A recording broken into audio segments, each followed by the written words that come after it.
Okay guys, say goodbye to our house because there's no furniture at any time. Ang bahay natin guys sa Macdo Village. Doon lang po guys. Sa may malapit lang po.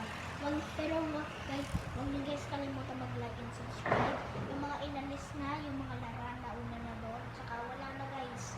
So, yung higaan namin, doon na kami po mabilipan. Ngayon na po kami dito.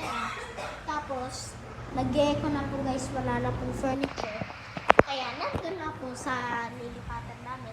Ang lilipatan guys, parang bagong bahay. Para siyang bagong bahay po guys, diba? Dito naman po sa taas.